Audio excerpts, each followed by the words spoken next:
Hotep, cher Kamit. Aujourd'hui, nous allons parler de développement personnel et de développement spirituel. Certains gens pensent que la spiritualité, le fait d'être développé spirituellement, implique le fait que vous allez négliger certains aspects de la vie. Quand on parle de développement personnel, on va coiffer certains points qui vont avec le développement spirituel.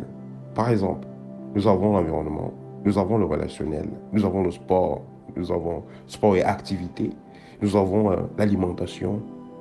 Tout ça sont des sujets assez importants, que ce soit dans le développement personnel comme dans le développement spirituel. Beaucoup de nos frères africains qui font de la spiritualité, soi-disant africaine, beaucoup de nos gangas, beaucoup de nos personnes soi-disant traditionnalistes qui sont impliqués dans nos traditions. Il y en a qui vont appliquer, qui vont maîtriser certaines énergies, maîtriser l'utilisation des plantes, faire des gris-gris, voilà, vous voyez ce que je veux dire. Donc cette magie-là, traditionnelle, il y en a qui maîtrisent ça. Pareil, même quand vous allez voir certains de nos cousins en Inde, parce que les Indiens aussi sont nos cousins, hein, les authentiques Indiens sont noirs à la base, bien avec une dose de mélanine, même plus dosée même que ce qu'on retrouve en Afrique, bien noirs. Vous allez donc voir certaines de ces personnes-là, elles ont des connaissances spirituelles, elles peuvent faire des choses, sortir du corps, envoyer des sorts, guérir à distance. Mais le problème, c'est que plein d'entre eux, physiquement, vivent dans des endroits très sales. Je répète, très sales. Vous allez voir un ganga, vous entrez dans son temple. En même temps, il y a les photos de Jésus, en même temps, il y a les statues de Bouddha, en même temps, il y a les vieux écorces, en même temps, il y a l'eau qu'il a ramassée hier, en même temps qu'il y a telle herbe qui est là, en même temps qu'il y a la tête du chat là, qui est en train de pourrir, ou d'un animal qu'il a tué pour faire ses rituels. En même temps, voilà, il y a tel fruit là qui est en train de pourrir, en même temps, il y a les souris qui passent, en même temps, il y a les cafards.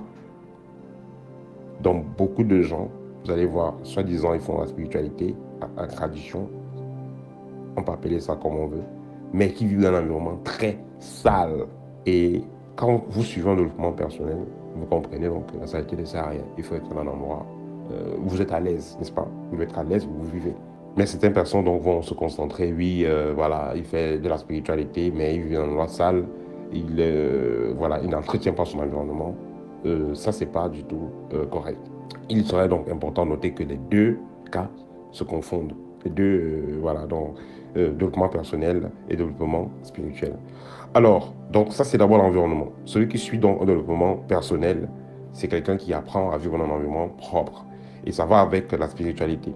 Les énergies ne peuvent pas bien circuler dans votre maison ou dans votre temple, votre sanctuaire, si les choses sont sales. Ça fait 5 ans, on n'a pas bougé la table sur laquelle vous faites les consultations. Ça fait 5 ans, vous n'avez même pas déplacé les meubles qui sont dans votre temple.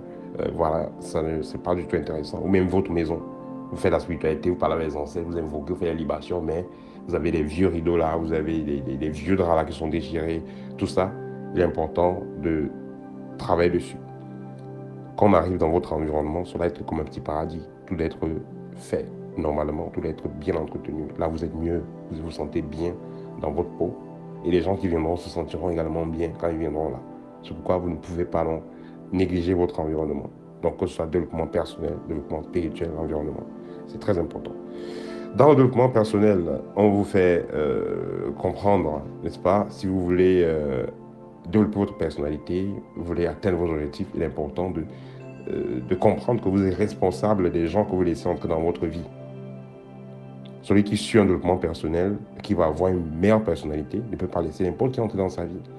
Vous serez donc attentif et rigoureux sur votre partenaire de vie, votre conjoint, votre femme, votre futur époux. Vous devez être très attentionné, vous devez être très rigoureux sur le choix pour ne pas faire des erreurs terribles.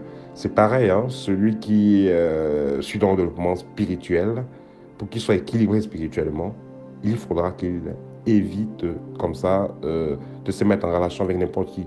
Vous ne pouvez pas coucher avec n'importe qui, vous ne pouvez pas même marcher avec n'importe qui parce qu'il y a des gens qui sont tellement négatifs qui vont vous apporter l'énergie négative. Donc ça également, ça se confond. Donc que ce soit en développement personnel, développement spirituel, c'est pareil.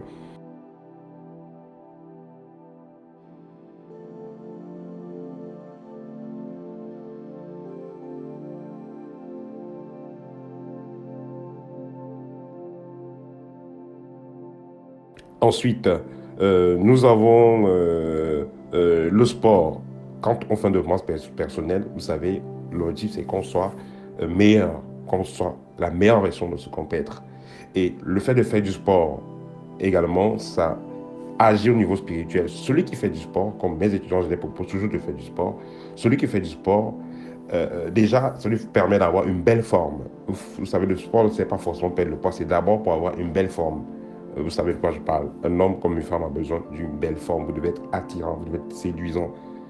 Vous devez, quand on est avec vous, on doit être à l'aise d'être avec vous.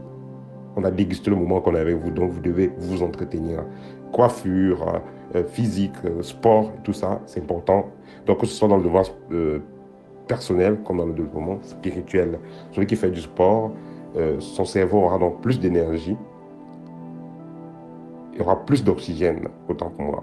Son cerveau sera mieux oxygéné. Par conséquent, il pourra donc mieux faire certaines activités comme la méditation et autres. Et également, le sport permet d'avoir une meilleure confiance en soi, qui est aussi important même au niveau de l'aspect spirituel. Et également, nous avons l'alimentation. Celui qui fait le développement personnel va contrôler sa diète. Il va éviter de boire n'importe quoi, manger n'importe quoi. Parce que voilà, si vous êtes par exemple un accro à la bière, vous connaissez ce que la bière fait déjà avec les formes du corps, le gros ventre et tout ça. Voilà.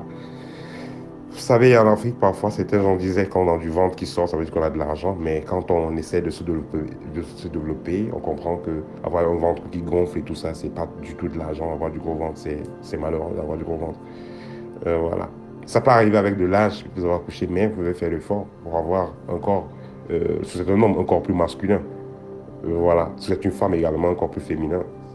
C'est un ventre quand même qui est assez réduit. Donc, au niveau de la spiritualité, le fait d'avoir un corps normal, vous n'avez pas un gros ventre, tout ça, ça vous permet également de bien respirer pendant vos exercices spirituels. Vous allez me dire que oui, on retrouve des traditionnalistes qui ont des gros ventres. Oui, bon, il y a des gens aussi qui ont un ventre gros là parce que les ventres sont habités par des entités, hein, donc attention, ça c'est autre chose.